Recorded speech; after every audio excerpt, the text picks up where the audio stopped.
जाधव हे आदर्शनगर भागामध्ये पेट्रोलिंग करीत असताना त्यांना 2 संशयित आरोपी, चेहरा झाकलेले, काळं जॅकेट, टोपी बांधलेली, डोक्यावर टोपी, अशा परिस्थितीमध्ये मोटरसायकलवर फिरताना आढळून आले। यांना संशय आल्याने त्या आरोपींचा त्यांनी पाठलाग केला, परंतु आरोपी मोटरसायकलवर असल्याने आणि त्यांनी गल्ल्याबोळातून काढून चिखली रोडने गाडी पळवली।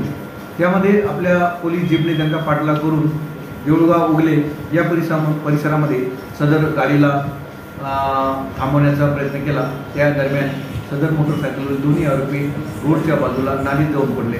त्यावेळी पोलिसांनी थांबून आजूबाजूच्या लोकांची मदत घेतली व आरोपीचा शोध सुरू केला असता एक आरोपी अंधाराचा व वाढलेल्या पिकाचा फायदा घेऊन पळून गेला व एक आरोपी झुडपामध्ये लपून बसल्याची माहिती मिळाली।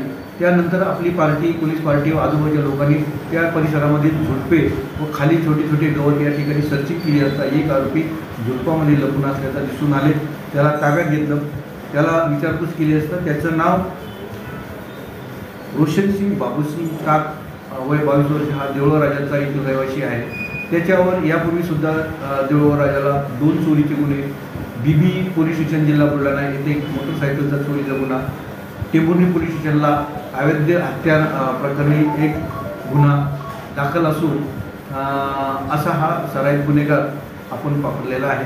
त्याला घरफोडीच्या गुन्ह्यात आपण अटक केलेला आहे। माननीय न्यायालयासमोर हजर करून 2 दिवसात PCR आपण घेतलेला आहे। गुन्ह्याचा तपास वरिष्ठांच्या मार्गदर्शनाखाली जाफराबाद पोलिसांची टीम करत आहे।